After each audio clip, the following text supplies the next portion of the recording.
আজ ম্যাডাম আমাকে একবারও বকা দেই নাই, আবার বলছে তার রুমে বসার জন্য। না না শুভ, এখানে অবশ্যই কিছু ঘাপলা আছে। বিড়বিড় করে বললাম। কি রে, কি বলেছে শুনতে পাচ্ছিস না? কই ম্যাডাম, কিছু বলি নাই তো। ও আচ্ছা, তাহলে তো ভালো। তো এইখানে বস না। ম্যাডাম বসছি। আমি গিয়ে চেয়ারে বসতে যাব, তখনই ম্যাডাম বলল। তুই ওইখানে কেন বসছিস? খাটের উপরে বস। আচ্ছা ম্যাডাম। আরও কিছু গল্প করলাম, এর মধ্যে ম্যাডামের খাওয়া শেষ। আচ্ছা ম্যাডাম, তাহলে আমি যাই। আরেকটু দাঁড়া। এই বলে ম্যাডাম আমাকে তার আলমারির সামনে নিয়ে গিয়ে জিজ্ঞেস করলো, আমি এখন আমার এক বন্ধুর বাসায় যাব, সেখানে ছোট একটা পার্টি আছে। তো আমি কি করতে পারি ম্যাডাম? তুই এখন আমাকে একটা ড্রেস পছন্দ করে দিবি। আমি পারবো না। তোকে যা বলেছি তুই তাই কর। কি আর করার, ম্যাডামকে একটা খয়েরি রঙের একটি শাড়ি পছন্দ করে দিলাম। তোর চয়েস তো খুব ভালো। ম্যাডাম, তো আমি এবার যাই। ওকে, তোর রুমে যা। আচ্ছা ম্যাডাম, যাচ্ছি।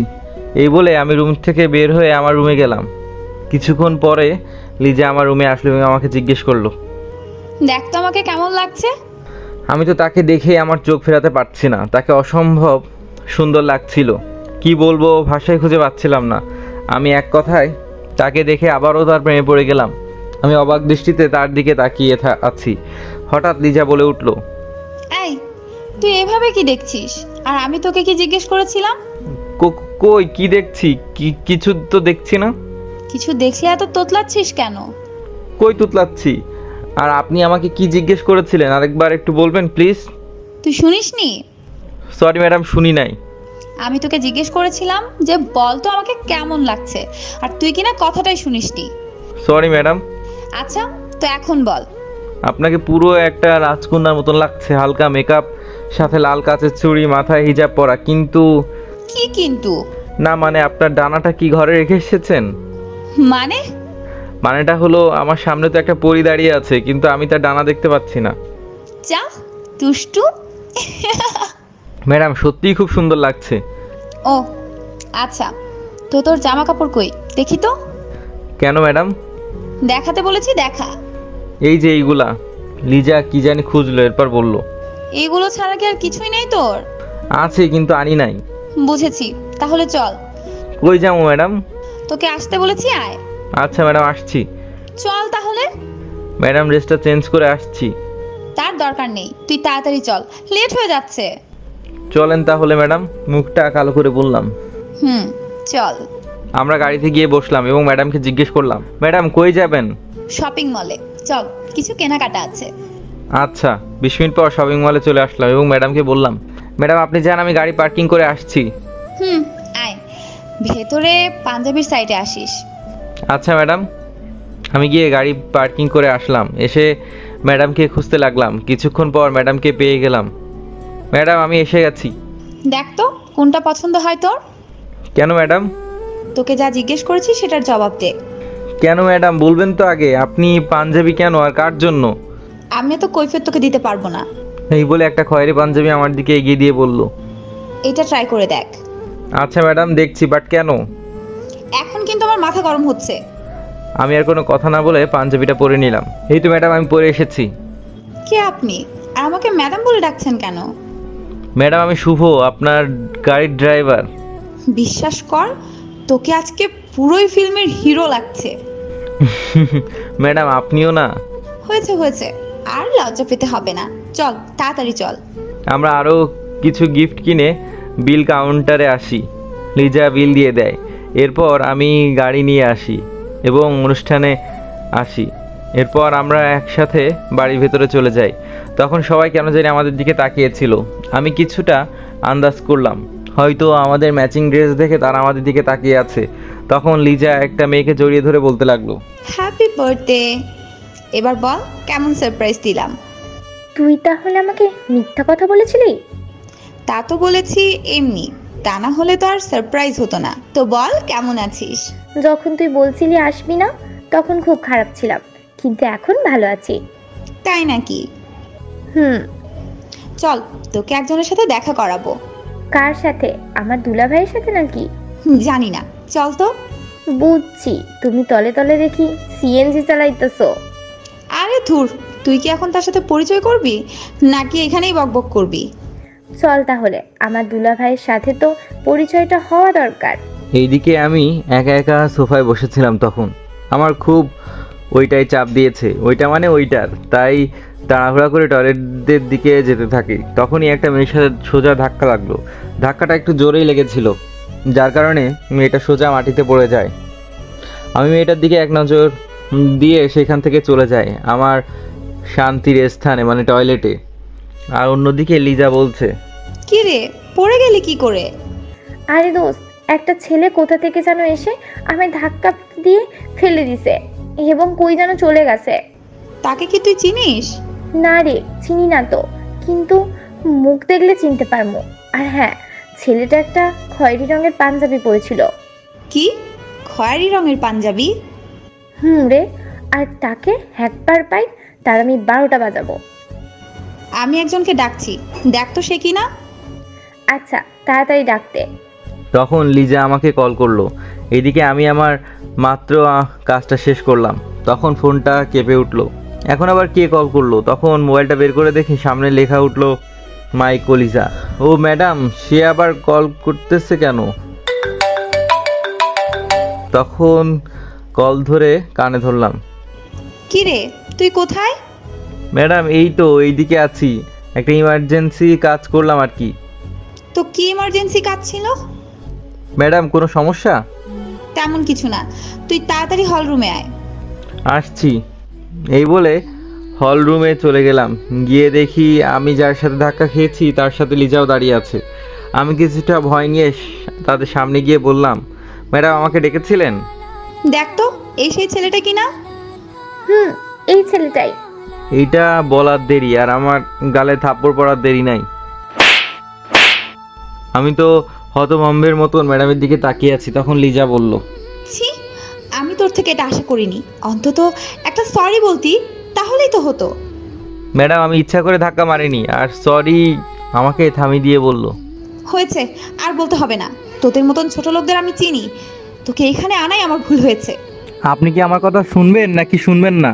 আসলে আমি মিথ্যা অপবাদ সহ্য করতে পারি না, তাই তো মাথা গরম হয়ে গেল। কি শুনবো তোর কথা? ছোট লোক কোথাকার, ইচ্ছা করে ধাক্কা মেরে আবার বলে ইচ্ছা করে মারিনি।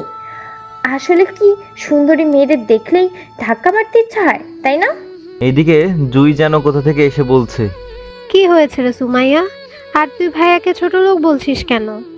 মেয়েটা মানে সুমাইয়া। এখানে তোর ভাই কে? আর আমি তো লিজার এই ড্রাইভারকে বকছি। তুই কি?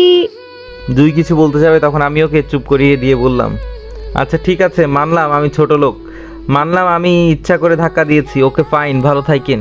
আর সবাইকে বললাম এইদিকে কি, আপনার পার্টি এনজয় করুন। এইটা বলে আমি চলে আসতে যাব, তখনই দেখি কে যেন আমাকে স্যার বলে ডাকছে। আমি তাকিয়ে দেখি মিস্টার জামিনুর, মানে আমাদের কোম্পানি ম্যানেজার। কি খবর আপনার, কেমন আছেন? স্যার, আপনাদের কারণেই তো ভালো আছি। তো আপনি এখানে? আমার বাসায় কি আমি আসবো না নাকি? ও, তাহলে এইটা আপনার বাসা?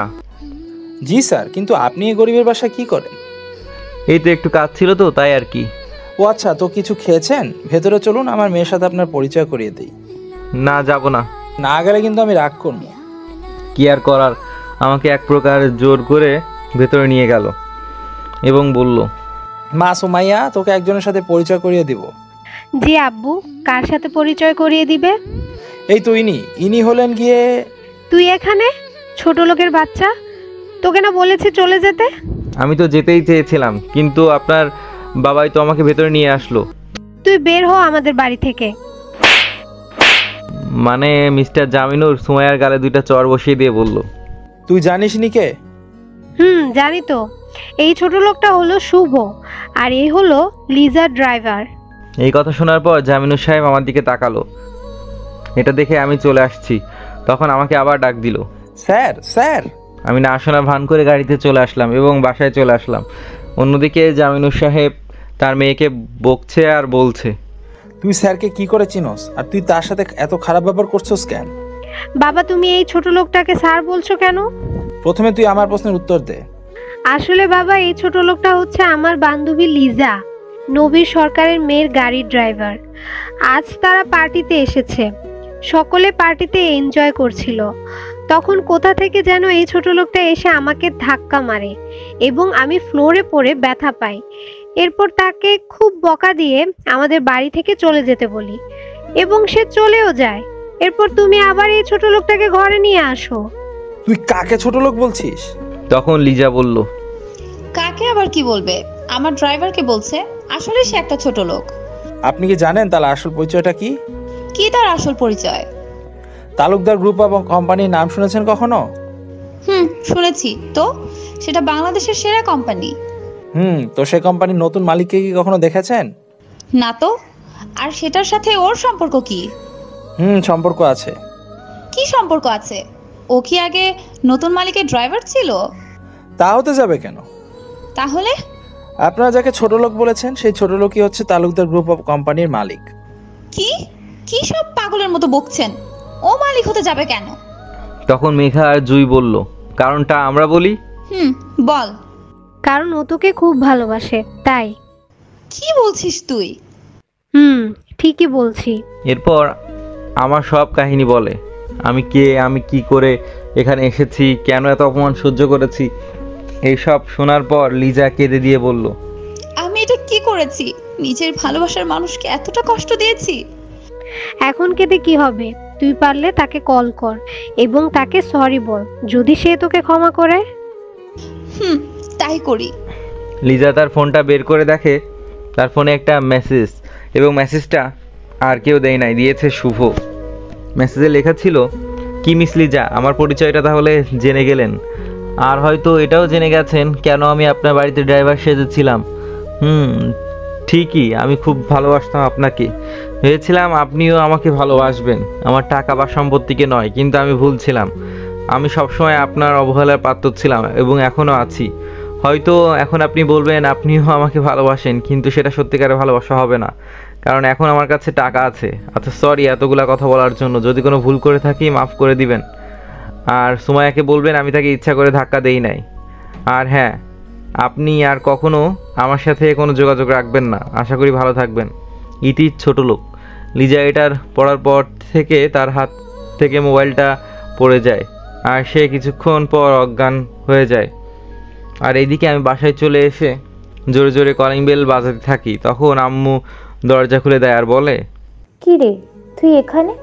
আর তুই মা লিজাদের বাড়িতে থাকার কথা। আমি কি এখানে আসতে পারি না? এবার সরো তো, ভেতরে যাব। আয়। আম্মু আমাকে প্লিজ একটু ঘুম পাড়িয়ে দাও, আমার খুব ঘুম পেয়েছে। তোর কি মন খারাপ? আম্মু অনেক খারাপ। কেন, কি হয়েছে? তা তুমি সকালে শুনো, এখন আপাতত আমাকে ঘুমাতে দাও প্লিজ। মা কিছুক্ষণ মাথায় হাত বুলিয়ে দিয়েছে, মনে করেছিল আমি বোধহয় ঘুমিয়ে গেছি, তাই মাও চলে গেছে, কিন্তু আমার তো ঘুম আসছে না, খালি আজকের কথাগুলো মনে পড়ছে। ম্যাডাম আমাকে সবার সামনে এইভাবে মারলো, আমাকে এত অপমান করলো, আবার বললো তার সামনে যাতে না যাই। ওকে তাই হবে, যাব না আমি আর লিজার সামনে। ভালোবাসা পেতে গিয়েছিলাম তাদের বাসায়, কিন্তু কি পেলাম? পেলাম শুধু অবহেলা। আমি আর এই দেশেই থাকবো না, আমি চলে যাব অনেক দূরে। এইসব ভাবতে ভাবতে ঘুমিয়ে গেলাম। সকাল 10টার দিকে আমার ঘুম ভাঙলো আর ক্ষুধাও লাগছিল, কারণ কাল সেই দুপুরে খেয়েছি তো, তাই ফ্রেশ হয়ে নিচে গেলাম। নিচে গিয়ে দেখি আব্বু আম্মু মিলে টিভি দেখছে। আর প্রথমে আব্বুকে বললাম, আব্বু আজ অফিসে যাও নাই? আজ তো শুক্রবার। মনে ছিল না। আম্মু খেতে দাও তো, খুব ক্ষুধা লেগেছে। আয়, খাবার দিচ্ছি। আম্মু খাবার দিতে লাগলো আর আমিও খেতে লাগলাম। তখন আব্বু বলে উঠলো, শুভ, জি আব্বু। তোমার না নবী সরকারের বাড়িতে থাকার কথা? ওখানে আর আমি যাব না। আর আব্বু, আমি আমাদের লন্ডনে যে অফিস আছে সেটার দায়িত্ব কাল থেকে আমার, আর আমি আজকেই লন্ডনে চলে যাব। কেন? আমার এই দেশে থাকতে আর ভালো লাগছে না, তাই। তুই যা ভালো মনে করিস তাই কর। জি আব্বু। তো আজ রাতের ফ্লাইটে কিন্তু আমি চলে যাব। আজ রাতেই তুই চলে যাবি? জি আম্মু। এরই মাঝে আমার খাওয়া দাওয়া শেষ। তখন আম্মুকে বললাম, আম্মু আমার রুমে একটু আসো তো। আসতেছি। এই বলে আমার রুমে চলে যায় এবং কিছুক্ষণ পর আম্মু আমার রুমে আসে। কি রে, কেন ডাকছিস আমায়? তুমি জানো না, তোমাকে আমার সব কথা না বলা পর্যন্ত পেটের ভাত হজম হয় না। কি বলবি বল। আসলে কেন আমি আর এদেশে থাকতে চাই না সেটা বলার জন্য। বল তাহলে। আসলে হয়েছিল কি, এরপর থেকে আমার সাথে কাল রাতে ঘটে যাওয়া সব কিছু আম্মুকে বলে। এগুলো শুনে আম্মু বলল, তুই একেবারে ঠিক কাজই করেছিস। তো এখন আমার ব্যাগ গুছিয়ে দিবে কে? আচ্ছা, গুছিয়ে দিতেছে। দাও। অন্যদিকে এলিজার চোখ মিটমিট করে খুলছে। সে তাকে তার রুমের মধ্যে আবিষ্কার করলো, কিন্তু এইখানে কিভাবে এসেছে তা সে জানে না। কিছুক্ষণ পর রিয়া রুমে আসলো এবং বলতে লাগলো, কি রে, এখন কেমন আছিস? ভালো আছি। আমি এখানে কি করে এলাম? নিশ্চয়ই শুভ নিয়ে এসেছে। আমি জানতাম সে আমার উপরে বেশিক্ষণ রাগ করে থাকতে পারবে না, কারণ সে তো আমাকে ভালোবাসে। শুভ? সে আর কখনো আসবে না। আর তোকে এখানে আঙ্কেল নিয়ে এসেছে। কেন আসবে না? তুই তার সাথে যে ব্যবহার কাল রাতে করেছিস তাকে ভুলে গেছিস? আর আমি তোকে অনেকবার কল করেছি, সেখানে তোর ফোন বন্ধ দেখিয়েছে। আপু, আমি শুভকে ছাড়া বাঁচবো না, প্লিজ তুমি কিছু করো। এখন আর কান্না করে কি হবে? যখন তোকে বারবার বলতাম তুই আমার কথা শুনিসনি, বলতাম যে তাকে অপমান করা বন্ধ কর, তুই আমার কথা কিছুই শুনিসনি, উল্টো তাকে অপমান করেছিস। আর করব না। তাকে আমি এবার পেলে খুব ভালোবাসবো। তাই নাকি? তো কেন তাকে ভালোবাসবি? সে তালুকদার গ্রুপ অফ কোম্পানির মালিক দেখে? না, আমি তাকে প্রথম দেখাতেই ভালোবেসে ফেলেছিলাম। তো তুই তাকে এত অপমান কেন করতি? যদি তুই প্রথম দেখাতেই ভালোবাসতি, বল আমাকে। লিজা তখন একটা ডায়েরি বের করে দিল আর বলল, এটা পড়ো, তাহলেই বুঝতে পারবে। রিয়া ডায়েরিটা পড়তে শুরু করলো এবং সে দেখতে পেল প্রথম থেকেই এই ডায়েরিতে শুভর নাম। সে পড়তে শুরু করলো একদম প্রথম থেকে। আজ আমি একটা ছেলেকে দেখেছি। সেই স্মার্ট, একদম আমার মনের মতন। জানি না আবার কবে তোমার সাথে দেখা হবে, তবুও দোয়া করি যাতে খুব তাড়াতাড়ি তোমার সাথে আমার দেখা হয়। আচ্ছা, তুমি কি বিয়ে করেছো? আমার মনে হয় করনি। সরি গো, আজ তোমার সাথে খারাপ ব্যবহার করার জন্য। জানো, আজ না আমার বাবার উপরে কে বা কারা জানি হামলা করেছে, তাই মাথাটা গরম ছিল। আর আমার কি দুর্ভাগ্য, বাবাকে দেখার পর তোমাকে বাইরে এসে খুঁজে পেলাম না। তুমি কই যেন চলে গেছো। আমি নিশ্চিত তোমার সাথে আমার খুব তাড়াতাড়ি দেখা হবে। আমি সত্যি খুব লাকি, কারণ আজ তুমি নিজে আমাদের বাসায় এসেছো। আমি চাই তুমি সব সময় আমাদের বাসায় আসো। তাই তো আমি বাবাকে বলে আমার ড্রাইভার হিসেবে তোমাকে রেখে দিলাম। এখন তোমার সাথে আমার সব সময় দেখা হবে। তুমি এমন কেন বলো তো? কেন আমার মনের কথা বুঝতে চাও না? আর রাস্তার অন্য মেয়েদের দিকে তাকাও।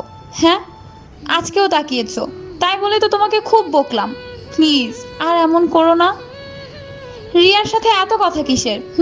রিয়া তোমার কি হয়? আমার সাথে তো এত হাসি মুখে কথা বলো না কেন বলো তো? সত্যি খুব কষ্ট হয় আমার যখন দেখি তুমি অন্য মেয়েদের সাথে কথা বলো। আমি না খুব খারাপ, আজ আমি আবার তোমাকে মেরেছি। প্লিজ আমাকে তুমি ভুল বুঝো না। আর হ্যাঁ, আজকে আমি সুমাইয়াদের বাসায় যাব এবং তোমাকে ভালোবাসি কথাটা বলবো। প্লিজ আজকে আমার মাথাটা গরম করে দিও না, প্লিজ।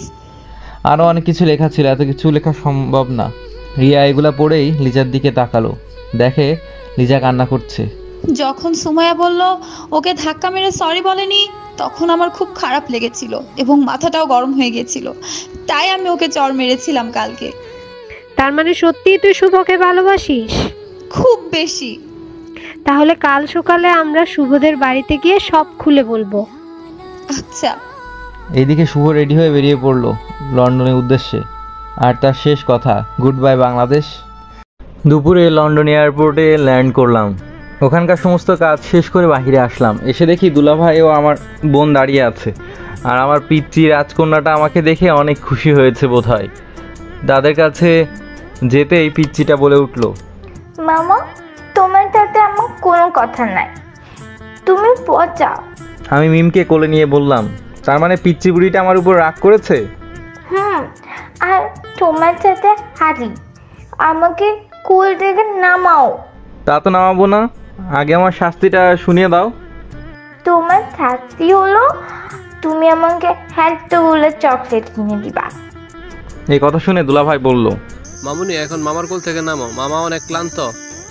না, আমি নামবো না, আমি মামার কোলে থাকবো। থাক না। কি রে ভাই, কেমন আছোস? ভালো, তুই? আমিও ভালো আছি। আমি জানি তুই ভালো আছিস, আর এটাও জানি আমার খুব ক্ষুধা লেগেছে, আর কতদিন তোর হাতের খাবার খাইনি। চল তাহলে। মামা, আমাকে আগে চকলেট কিনে দিবা। চল আমার প্রিন্সেস। সামনে একটা শপিং মলে গেলাম, সেখানে অনেক ধরনের চকলেট পাওয়া যায়। আমি মিমের পছন্দ মতো চকলেট নিয়ে বাসায় চলে গেলাম। বাসায় গিয়ে ফ্রেশ হয়ে খেতে চলে এলাম। এসে দেখি আমার সব প্রিয় খাবার আপু তৈরি করে রেখেছে। এত কিছু করতে গেলি কেন? বারে, আমার ভাইটা আসবে আর আমি তার জন্য এইটুকু করব না? তা তো বুঝলাম, কিন্তু দুলাভাই আবার কই গেল? সে তো অফিসে গেল, কি একটা জরুরি কাজে। ও আচ্ছা। এরপর খেয়ে দিয়ে আমি ঘরে গেলাম এবং দিলাম এক ঘুম। সন্ধ্যায় ঘুম থেকে উঠে ফ্রেশ হয়ে নিচে গেলাম, দেখি সেখানে দুলাভাই বসে টিভি দেখছে। আমাকে দেখে বলল, আরে শালা বাবু যে, কখন উঠলা? এই তো এখনই, আমি একটু বাইরে থেকে ঘুরে আসি। যা, আর সাবধানে থাকিস, আর তাড়াতাড়ি বাসায় আসিস। ওকে। এটা বলে গাড়ি নিয়ে ছুটছি। কোন দিকে যাচ্ছি তা নিজেও জানি না। আর এখন লিজার কথাও প্রচুর মনে পড়ছে। সে কি করে আমাকে এত অপমান করতে পারলো? সে কি একটিবারের জন্য আমার ভালোবাসাটা, এইসব মনে করছি। হঠাৎ কেউ যেন চিৎকার দিল। তার চিৎকার শুনে আমি গাড়ি ব্রেক করলাম। দেখি কিছু ছেলে মেয়ে একটা মেয়েকে কই যেন নিয়ে যাচ্ছে, আর মেয়েটা জোরে জোরে চিৎকার করছে, কিন্তু তারা তাকে ছাড়ছে না। আমি তাড়াতাড়ি গাড়ি থেকে নেমে বের হলাম, সাথে আমার বন্দুকটা নিয়ে নিলাম এবং তাদের কাছে গেলাম এবং দুইটা ফায়ার আকাশের দিকে করলাম। তারা ভয় পেয়ে সেখান থেকে দৌড়ে পালালো। আমি মেয়েটার কাছে যেতেই পুরোই অবাক, কারণ মেয়েটি আর কেউ না, মেয়েটি হলো জান্নাত। আমি তার কাছে যেতে সে আমাকে শক্ত করে জড়িয়ে ধরলো এবং কান্না করতে লাগলো। আমিও তাকে কান্না করতে দিলাম। কিছুক্ষণ পর আমি জান্নাতকে বলতে লাগলাম, কি রে, তুই এখানে কি করছিস? তুই না বাংলাদেশে ছিলি? কিন্তু সেই দিন তোর সাথে দেখা হওয়ার পর আমি আবার ওইখানে চলে আসি। ও আচ্ছা। ওইখান থেকে আসার পর আমি অনেক কান্না করতাম। এরপর বাবা আমার বিয়ে ঠিক করে একটা ছেলের সাথে। এটা তো খুশির খবর। তো আমি তোর বিয়েটা কবে খাবো? আর মাত্র 7 দিন পর। আর তুই যদি না আসতি তাহলে আমি আর কাউকে মুখই দেখাতে পারতাম না। যা আবার হয়েছে, এখন এই কথা আমি আর তুই ছাড়া আর কেউ জানে না। সো বাদ দে, এখন চল। তোর গাড়ি কই? আমার গাড়ি নষ্ট হয়ে গেছিল, তাই আমি একটা বাসের জন্য অপেক্ষা করি। তখনই ওই গাড়ি এসে দাঁড় করায়। আমি জান্নাতকে থামিয়ে দিয়ে বললাম, এখন এইসব বাদ দে।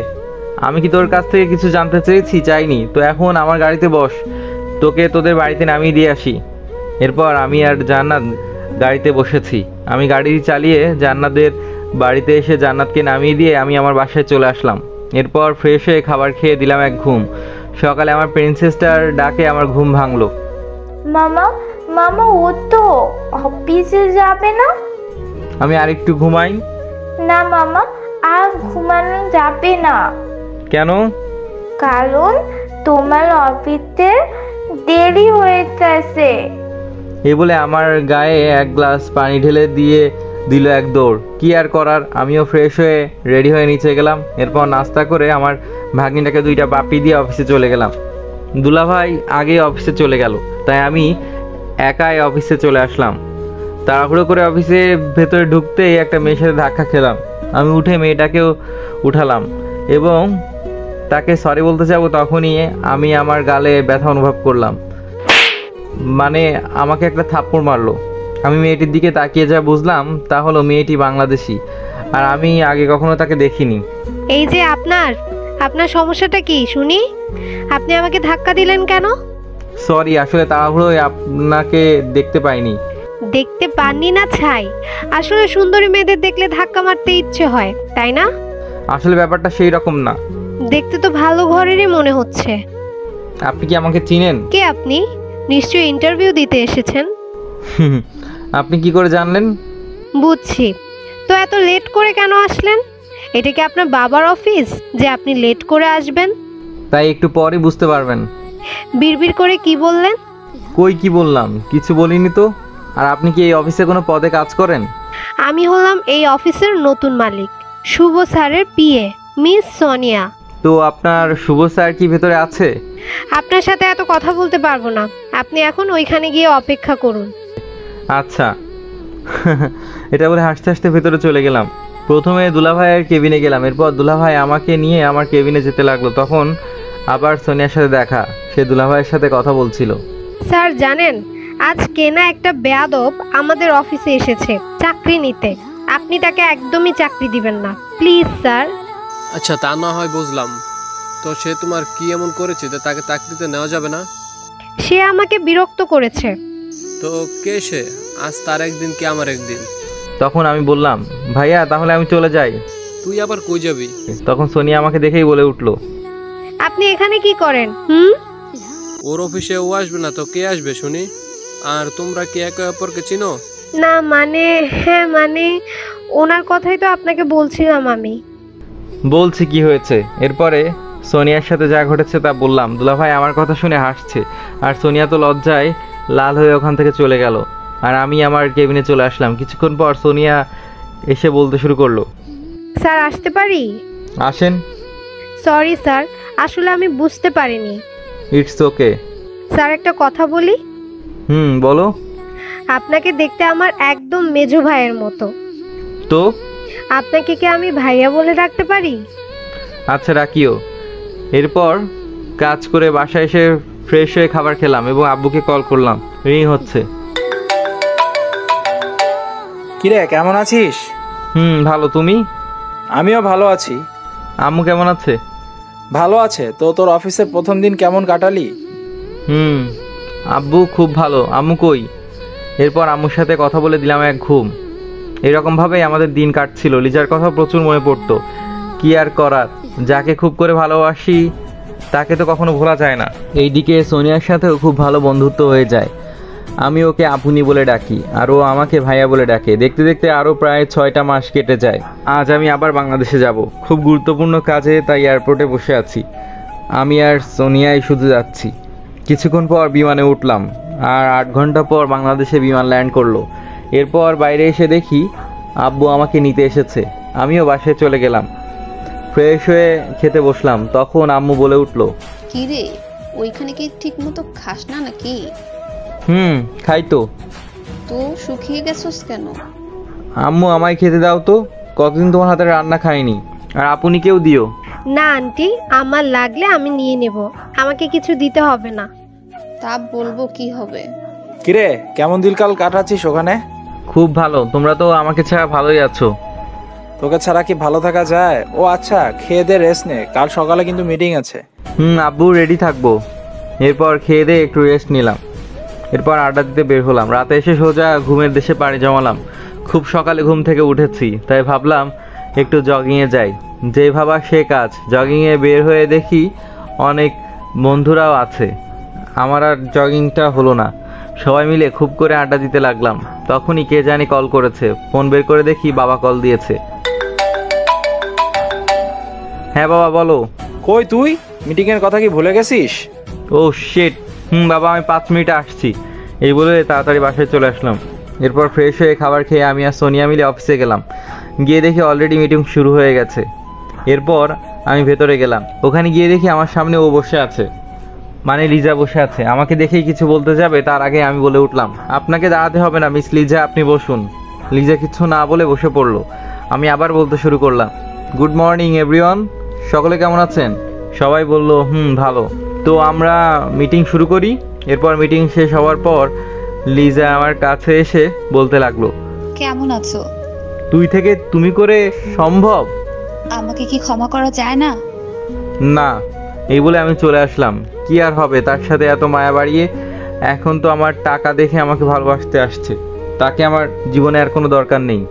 এসব ভাবতে ভাবতে আমি গাড়ির দিকে আসতে লাগলাম। লিজা কয়েকবার আমাকে ডাক দিয়েছে। আমি শুনেও না শোনার ভান করেছিলাম। একটা জিনিস খেয়াল করলাম, তাকে আর আগের মতো অহংকারী দেখা যাচ্ছে না। আগের থেকে অনেক চিকন হয়ে গেছে, মনে হয় খাওয়া দাওয়া ঠিক মতো করে না। আমার কি, আমি চলে আসলাম আমার গাড়িতে এবং আমার পাশে আমার আপনি মানে সোনিয়াকে বসলো।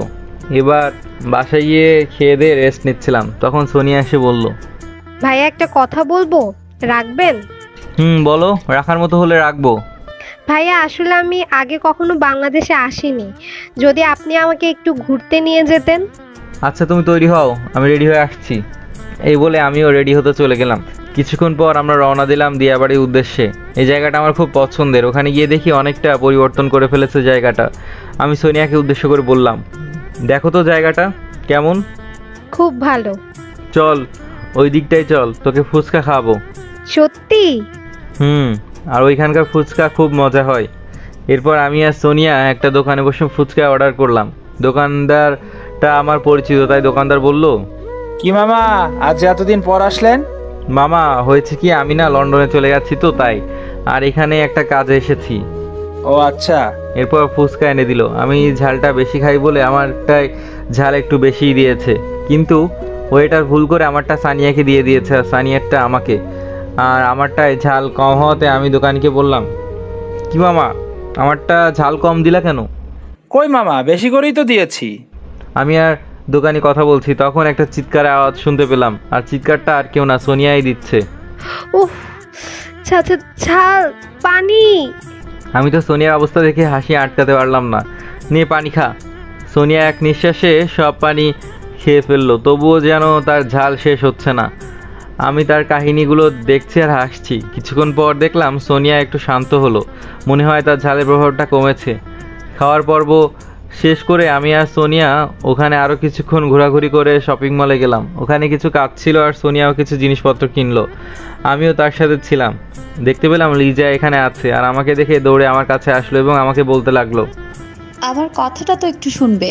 কি বলবেন ম্যাডাম, বলেন। তুমি আমাকে এতটা অবহেলা করছো কেন? আমার মন চেয়েছে তাই। আর কিছু বলবেন? তখন সোনিয়া আসলো আর লিজাকে দেখে আমাকে জিজ্ঞেস করলো, উনি কে? ইনি সেই যার কথা তোমাকে বলেছিলাম। তার মানে ইনিই লিজা? সোনিয়া লিজাকে বলল, আপনি এখানে কেন এসেছেন? এটা কি তোমার বাপের জায়গা যেখানে শুধু তোমরাই আসতে পারবে? তাই মনে করতে পারেন। তখন লিজা কিছু একটা বলতে গিয়েও বলল না। তখন আমি লিজাকে বললাম, আর কিছু বলবেন? যদি কিছু না বলেন তবে এখান থেকে সরেন। আর সোনিয়া, তোমার কি শপিং শেষ হয়েছে?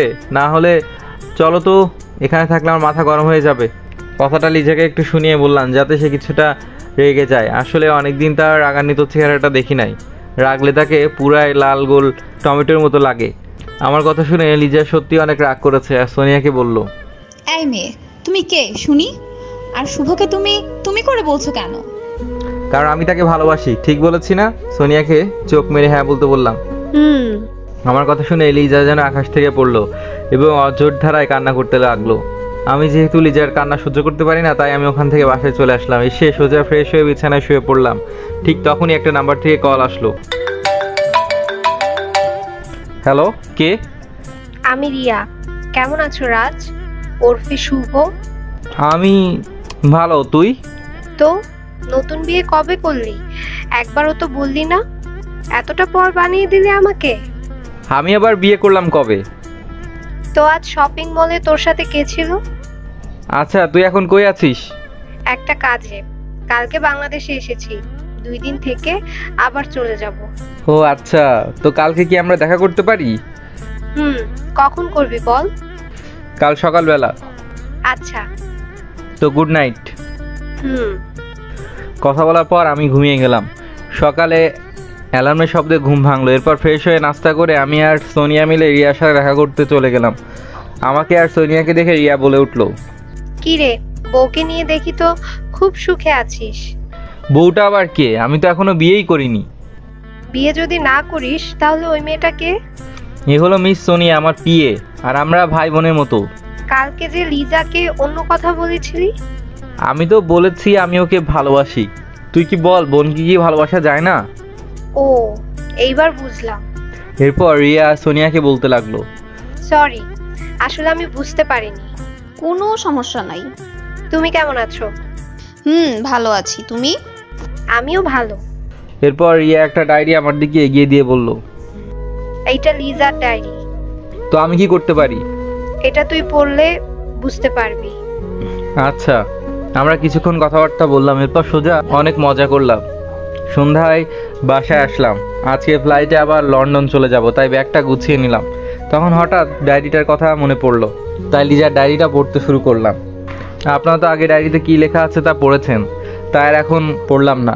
ডায়েরিটা পড়ে আমার তো মাথায় হাত, আমি মনে হয় আকাশ থেকে পড়লাম এবং আমি আমাকেই বলতে লাগলাম, লিজা আমাকে এত আগে থেকে ভালোবাসে? একটিবার বললেও তো পারতো, আমি শুধু শুধু তাকে কষ্ট দিয়েছি। তখনই আম্মু আমার রুমে আসলো এবং আমাকে উদ্দেশ্য করে বলতে লাগলো, কি রে, কি বকর বকর করছস? না কিছু না, তুমি কেন এসেছো? শুভ, কাল তো তোর জন্মদিন, কালকে থেকে যা এখানে, পরশু চলে যাস। আম্মু কালকে তো আমি যাচ্ছি না। মানে? মানে কালকে আমি তোমার জন্য বউ আনবো। বউ মানে? তুই কি আবার নতুন কারো কথা বলতেছস নাকি? না ধরো এটা পড়ো। কি এইটা? এটা হচ্ছে লিজার ডায়েরি, আর সে আমাকে অনেক আগে থেকেই ভালোবাসে। আর আমি কালকে তোমার সাথে লিজার দেখা করাবো, আর আব্বুকে বলবে আমাদের বিয়ের ব্যবস্থা করতে। তুই যা বলতাছস তা কি সত্যি? সত্যি সত্যি, 3 সত্যি। তাহলে তো আমি অনেক খুশি। তো বিয়ের ব্যবস্থাটা করতে বলতাছিস? আম্মুর রুমে চলে গেল, আর আমি ফেসবুকে ঢুকে পড়লাম, কারণ গল্প যখন লিখি তখন তো ফেসবুকে ঢুকতেই হয়। কিছুক্ষণ মোবাইল টেপার পর যখন ফেসবুক থেকে বের হতে যাব, তখনই আমার আইডি মানে শুভতে একটা মেসেজ আসলো।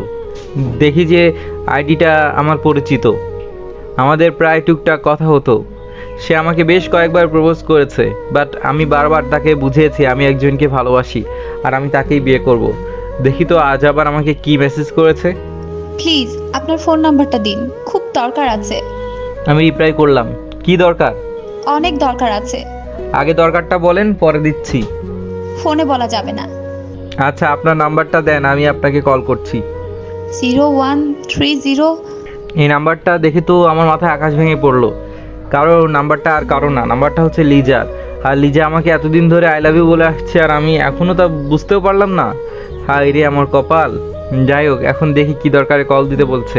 আমি কল দিলাম আমার অন্য নাম্বার থেকে। হ্যালো, আসসালামু আলাইকুম, কেমন আছেন? ওয়ালাইকুম আসসালাম, আমি ভালো আছি, আপনি কেমন আছেন? আমি ভালো নেই। কেন, কি হয়েছে? ভালোবাসার মানুষটা যে আজ আমাকে খুব কষ্ট দিয়েছে। মানেটা আপনার না জানলেও চলবে। তো কল দিয়েছেন কেন? ক্ষমা চাইতে। কিসের ক্ষমা? সেটা না হয় অজানাই থাক। আমি কালকে সকালের সূর্য দেখতে পারবো না। আপনি কি বলছেন? আমি তো কিছুই বুঝতে পারছি না। আমার হাতে একটা ছুরি আছে, যেটা দিয়ে আমার হাতটা এখন কেটে ফেলবো। আর কাল সকালের সূর্য ওঠার আগেই আমি শেষ। আর হ্যাঁ, আপনি আপনার বউকে নিয়ে ভালো থাকবেন। এই বলে কলটা কেটে দিল, আমাকে আর কিছু বলতে দিল না। আর এইদিকে আমি কিছু ভেবে পাচ্ছি না, যদি লিজার কিছু হয়ে যায় তবে আমি কাকে নিয়ে বাঁচবো, এসব ভাবছি আর কান্না করছি। আমার মন খালি বলছে লিজার বুঝি কিছু হয়ে গেল। ঘড়ির দিকে তাকিয়ে দেখি 11টা বেজে 32 মিনিট। আমি আর কিছু না ভেবে লিজাদার বাসার উদ্দেশ্যে রওনা দিলাম।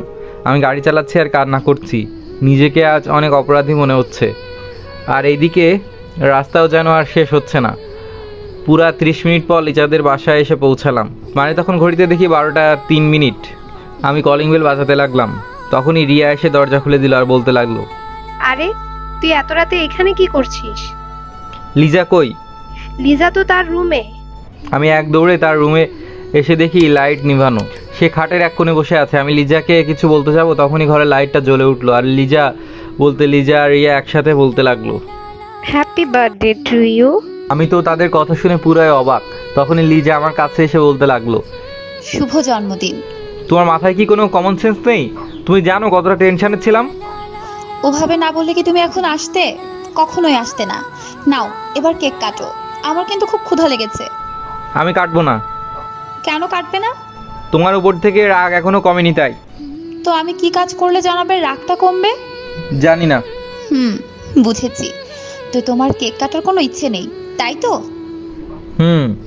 এই বলে আমি চলে আসতে যাব, তখন লিজা আমাকে উদ্দেশ্য করে বলে উঠলো, যাও যাও চলে যাও, আর কাল সকালে এসে আমার লাশটা দেখে যেও।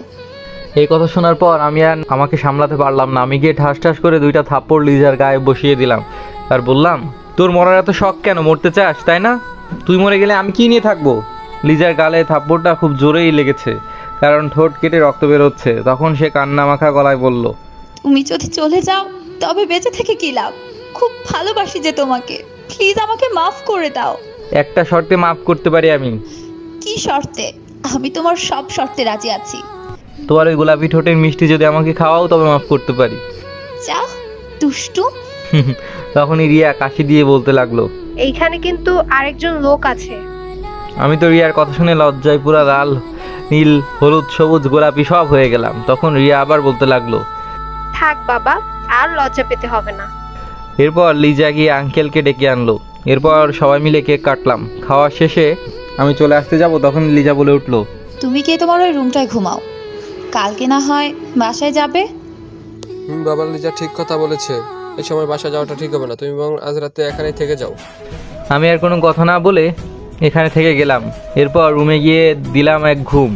রাতে কেন জানি মনে হলো কেউ আমার মাথায় হাত বুলিয়ে দিচ্ছে। আমি তাকিয়ে দেখি লিজা আমার মাথায় হাত বুলিয়ে দিচ্ছে। তখনই আমি লিজাকে বলে উঠলাম, লিজা তুমি এখানে এত রাতে কি করছো? কেউ দেখে ফেললে সমস্যা হবে তো। আমার স্বামীর কাছে আমি এসেছি, তাতে কার কি? তুমি ঘুমাও তো, আমি আজ সারা রাত তোমাকে দেখবো। তা না হয় দেখবে, কিন্তু এখন ঘুমাও, বিয়ের পর সারা রাত দেখতে পারবে। এটা বলে লিজাকে এক টান দিয়ে আমার বুকের উপর শুয়ে দিলাম। সেও কিছু বললো না, সে হয়তো চেয়েছে আমি এমনটা করি। সকাল 10টায় আমার ঘুম ভাঙলো। আমি দেখি লিজা আমার বুকের উপর শুয়ে আছে। তাকে ঘুমন্ত অবস্থায় দেখে তো পুরো একটা কিউটের বাচ্চার মতো লাগছে। আমি বেশ কিছুক্ষণ তার দিকে তাকিয়ে তাকে দেখলাম এবং তার কপালে আমার ভালোবাসার পরশ এঁকে দিলাম।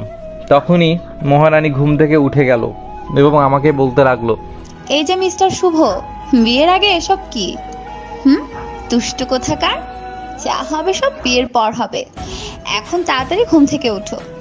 তোমার এই শরীরটা যদি আমার উপর থেকে না সরাও তাহলে আমি কি করে উঠবো তুমিই বলো।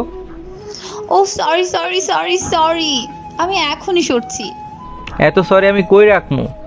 তোমার যেখানে খুশি সেইখানে রাখো, এখন ওঠো। তখনই রিয়া রুমে এসে পড়লো। আমাদের একসাথে দেখে সে কিছুটা কষ্ট পেয়েছে, তা আমি ঠিকই বুঝতে পেরেছি। রিয়া কষ্ট করে মুখে হাসি এনে বলল, কি রে, তোরা বিয়ের আগে কি সব শুরু করেছিস? কেন, আমরা আবার কি করলাম? তোমাদের তো কিছু করার নেই, তাই না? তোমরা তো দোয়া তুলসী পাতা। চলো তাড়াতাড়ি নিচে চলো, আঙ্কেল তোমাদের জন্য অপেক্ষা করছে। তুই যা, আমি আসছি। আমি ফ্রেশ হয়ে নিচে গেলাম। তখন আঙ্কেল আমাকে দেখে বলে উঠলো, কি ব্যাপার, এত দেরি করে ঘুম থেকে উঠলে হবে? কখন তোমার জন্য বসে আছি, এসো এখানে বসো। জি আঙ্কেল। আর আঙ্কেল আপনার সাথে কিছু কথা ছিল। জি বাবা বলো। আসলে আঙ্কেল আমি চাচ্ছি যদি খুব তাড়াতাড়ি বিয়েটা হয়ে যেত তাহলে খুব ভালো হতো। এত তাড়াতাড়ি বিয়ে? আসলে আঙ্কেল হচ্ছে কি, লন্ডনে আমার কিছু কাজ আছে তো, তাই আমি চাচ্ছি বিয়েটা সেরে একেবারে লন্ডন চলে যেতে। ও আচ্ছা, তো কবে যাবে? খুব তাড়াতাড়ি, 15 দিনের ভেতর চলে যাব। ও আচ্ছা, তাহলে আজকে আমরা তোমাদের বাসায় যাবো নে। Okay uncle. এরপর খাওয়া দাওয়া সেরে এবার বাসায় চলে আসলাম। বাসায় যাওয়ার পর সবাই আমাকে হাজার প্রশ্ন করা শুরু করে দিল। কি রে বাবা, কাল রাতে এত তাড়াহুড়া করে কই গেছিলি? আর এতক্ষণ কই ছিলি তুই? তোর জন্য কি আমাদের চিন্তা হয় না? মা বলছি। এরপর যা যা ঘটেছে সব কথা মাকে বললাম এবং এটাও বললাম যে আজকে লিজারা আমাদের বাসায় আসবে এবং এসে আমাদের বিয়ের কথা বলবে। মা তো সব শুনে মহা খুশি এবং মা আমাকে বলল, তাহলে আমি আমার বৌমা পাচ্ছি। জি মা পাচ্ছ। বিকেলের দিকে লিজারা আমাদের বাসায় আসলো এবং বিয়ের কথাবার্তা হলো। 7 দিন পরে আমাদের বিয়ে ঠিক হলো। দেখতে দেখতে 7 দিন কেটে গেল। আজ আমাদের বিয়ে, কিন্তু আজ সারা দিন রিয়াকে একবারও দেখতে পেলাম না। রিয়াকে অনেকক্ষণ খুঁজেছি কিন্তু কোথাও পেলাম না। তখনই আমার মোবাইলে একটা মেসেজ আসলো। প্রথম ভেবেছি মেসেজটা কোন মোবাইল কোম্পানি থেকে এসেছে, কিন্তু আমার ধারণা পুরোপুরি ভুল ছিল। মেসেজটা রিয়া পাঠিয়েছে। আমি তাড়াতাড়ি করে মেসেজটা বের করলাম এবং মেসেজটা পড়ার পর আমি পুরো হতবাক হয়ে গেলাম। রিয়া কী লিখলো এসব? ওর কি মাথা খারাপ হয়ে গেছে? তখন লিজা এসে আমার হাত থেকে মোবাইলটা নিয়ে নিল এবং সে পড়তে লাগলো। রাজ, জানিস আজ না আমার খুব খারাপ লাগছে, কারণ আমার ভালোবাসার মানুষটা অন্য কারো হতে যাচ্ছে, যেটা আমি দেখতে পারবো না। তাই চলে যাচ্ছি, খুব দূরে চলে যাচ্ছি। ভালো থাকিস। আর একটা কথা মনে রাখবি, আমি তোকে ভালোবেসেছি আর তোকে নীরবেই ভালোবেসে যাব। এটি তোর নীরব ভালোবাসা। এটা পড়ার পর আমার এবং লিজার মনে হাজারো প্রশ্নের বাসা বাঁধতে লাগলো। আমি কিছুই ভেবে পাচ্ছি না রিয়া এখন কই যেতে পারে, আর এইদিকে লিজাও কান্না করছে। তখন আমার মাথায় একটা বুদ্ধি আসলো। আমি সাথে সাথে মেহেদি মানে আমার বন্ধুকে কল করি। কলটা ধর তাড়াতাড়ি। কিরে, জামাই বাবাজি এখন কল দিল কেন? আজ না তোর বিয়ে? দোস্ত, একটা বিপদে পড়ে গেছি। কি ব্যাপার আমাকে বল। তোকে সব পরে খুলে বলবো, এখন তুই আমাকে একটা সাহায্য কর। আমি কি করতে পারি? তোর মোবাইলে একটা নাম্বার SMS করে পাঠিয়ে দিচ্ছি, তুই এই নাম্বারটা ট্রেস করে বল তো কোথায় আছে।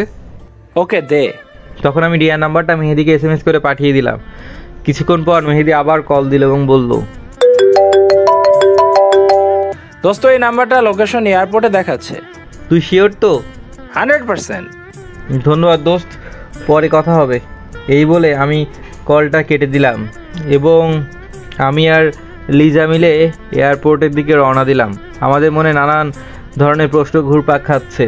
রিয়া কি সত্যি আমাকে ভালোবাসে? যদি ভালোবেসে থাকে তাহলে আগে বলেনি কেন? আর সাথে তো আমি অনেক দিন ছিলাম তার। এইসব চিন্তা মাথায় ঘুরপাক খেতে খেতে এয়ারপোর্টে চলে আসলাম। এসে সব জায়গায় রিয়াকে খুঁজতে লাগলাম, কোথাও খুঁজে পেলাম না। হঠাৎ লিজা বলে উঠলো, দেখো তো শুভ, ওই মেয়েটাকে রিয়ার মতো দেখা যাচ্ছে না? আমি লিজার হাতের ইশারার দিকে তাকিয়ে মেয়েটার দিকে তাকালাম। লিজা, ওই তো রিয়া। আমি রিয়ার কাছে গেলাম এবং নিশ্চুপ হয়ে তার সামনে দাঁড়িয়ে রইলাম। দেখি রিয়া কান্না করতে করতে চোখ দুটো ফুলিয়ে ফেলেছে এবং বিড়বিড় করে বলছে, আমি কান্না করছি কেন? আমার তো সুখের দিন, আমার জন্যই তো শুভ আর লিজা বিয়েটা হচ্ছে। তখনই আমি বলে উঠলাম, তা তো ঠিক আছে, কিন্তু তুই চলে গেলে আমি কেমনে থাকবো? আমার বিয়েতে যদি আমার বেস্টু না থাকে তাহলে কি আমি বিয়ে করে মজা পাবো? রিয়া তো আমাকে দেখে পুরাই অবাক। সে হয়তো আমাকে এখানে দেখবে আশাও করেনি। তখনই লিজা রিয়ার সামনে এসে বলতে লাগলো, তুই কই যাচ্ছিস? আমি শুনি। তোরা এখন এখানে কি করছিস? তোদের তো এখন বিয়ে বাড়িতে থাকার কথা। তোর জন্যই তো আর বিয়ে হলো না আমাদের, মনে হয় আজকেও আর হবে না। লিজা, তুমি এখন একটু চুপ থাকো। আর রিয়া, তোর সাথে আমার খুব জরুরি কথা আছে। তুই কি বলবি তা আমি জানি। তো আমার সব প্রশ্নের উত্তর দে। এখন? এখনই বলবে। আচ্ছা বল, কি বলবো তোকে? তুই কবে থেকে আমাকে ভালোবাসিস? সত্যি বলতে কি, যখন তোকে আমি প্রথম দেখেছিলাম আমাদের কলেজে, তখনই তোকে আমি ভালোবেসে ফেলেছি। কি? তুই কি সত্যিই বলছিস? জি, যা বলেছি সত্যি বলেছি। তোকে আমি সেদিন বলতে চেয়েছিলাম, কিন্তু তুই অনেক বড়লোক ঘরের ছেলে, তাই তোকে কিছু বলিনি। ধীরে ধীরে তোর সাথে বন্ধুত্ব বাড়াতে থাকি, আর তোকে হারানোর ভয়টা আমার আরো বাড়তে থাকে। আমি ভেবেছিলাম যদি তোকে বলি আমি তোকে ভালোবাসি, তুই যদি আমার থেকে দূরে চলে যাস, আমাদের বন্ধুত্বটা যদি নষ্ট হয়ে যায়, তাই তোকে আর কিছু বলিনি। ও আচ্ছা, পরে কি হলো? আমাদের গ্রাজুয়েশন কমপ্লিট হওয়ার পর যেদিন রেজাল্ট দিয়েছিল, ওই দিন তোকে আমি সবকিছু বলতে চেয়েছিলাম, বাট তোর সাথে আমার আর দেখাই হয়নি। আমি তো রেজাল্ট দেওয়ার আগের দিন ছেড়ে চলে এসেছিলাম বাংলাদেশ। তাই জন্য তোকে কিছু বলতে পারিনি। আমি লন্ডনে তোকে অনেক খুঁজেছি, তোদের বাসায় গিয়েছিলাম। তখন তোর আপু আমাকে বলে তুই নাকি বাংলাদেশে চলে গিয়েছিস। তাই আমি সিদ্ধান্ত নিলাম আমিও বাংলাদেশে যাব। যেই ভাবা সেই কাজ, আমিও চলে আসলাম বাংলাদেশে। আর বাংলাদেশ এয়ারপোর্টে এসে যখন আমি তোকে দেখলাম, আমি আমার নিজের চোখকে বিশ্বাস করাতে পারলাম না তোর সাথে আমার এইভাবে দেখা হবে। আর এরপরের কাহিনী তো তুই নিজেই জানিস। তুই এবার বল, তুই কি চাস? তোদের সুখ, তুই ভালো থাকলে আমিও ভালো থাকবো। তাহলে এখন বাড়িতে চল। আমি যাব না। তোর কোনো কথাই শুনতে চাই না, তুই বাড়িতে চল। রিয়া কিছু বলতে যাবে তার আগে আমি বললাম, রিয়া দেখ, তোকে আমি সবসময় আমার খুব ভালো বন্ধু হিসেবে দেখে আসছি, আর আমি চাই তোর সাথে আমার বন্ধুত্ব আজীবন থাকুক। এটা কি তুই চাস না? আমি তো এইটাই চাই। তো তুই আমার একটা কথা রাখবি?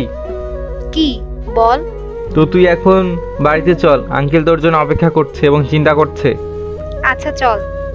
আমি একটা জিনিস খেয়াল করলাম, আমি আর রিয়া যতক্ষণ কথা বলেছি, লিজা আমাদের মাঝে কোনো কথা বলেনি। থাক, আমার তো কোনো কিছু আসে যায় না। এরপর আমি লিজা আর রিয়া বাড়িতে চলে গেলাম। সবাই আমাদের দেখে খুব খুশি, বিশেষ করে রিয়াকে দেখে। এরপর আমার আর লিজার বিয়ের কার্যক্রম সফলভাবে সম্পন্ন হলো। তারপর আমার আর লিজার ভালোবাসা সফল হলো একজনের ভালোবাসা ত্যাগের বিনিময়ে। লিজা বাসর ঘরে আমার জন্য অপেক্ষা করছে। আমিও গেলাম ভেতরে। আমার মনে কিছু প্রশ্ন জেগে আছে, তাই জিজ্ঞেস করার জন্য আমি ভেতরে যেতেই লিজা আমাকে সালাম দিয়ে উঠলো এবং বলল, এতক্ষণ লাগে কেন ঘরে আসতে? কেন, আমাকে খুব মিস করছিলে? শখ কত, আমি কেন তোমাকে মিস করব? আচ্ছা তাহলে আমি চলে যাই। না না, এখানে থাকো। আচ্ছা লিজা, আমার কিছু প্রশ্নের উত্তর দিবে? বলো, কি বলবে? আচ্ছা, তুমি আমাকে আগে বলনি কেন যে তুমি আমাকে এতটা ভালোবাসো? আমি চেয়েছিলাম তুমি আমাকে বলবে, কিন্তু তুমি কখনোই আমাকে বলনি। আমি জানতাম না তো। আর তুমি আমার সাথে যে ব্যবহার করতে, আমি তো ভাবতাম তুমি আমাকে সহ্য করতে পারো না। তোমাকে কিছু বলিনি। হয়েছে, আর কোনো কথা শুনতে চাই না। চলো 2 রাকাত নফল নামাজ পড়ে নিই আমরা। এরপর আমি আর লিজা নামাজ পড়ে নিলাম। তারপর আমরা হারিয়ে গেলাম ভালোবাসার অতল গভীরে। আপনারা সবাই আমাদের জন্য দোয়া করবেন। কেমন হলো গল্পটা জানাবেন।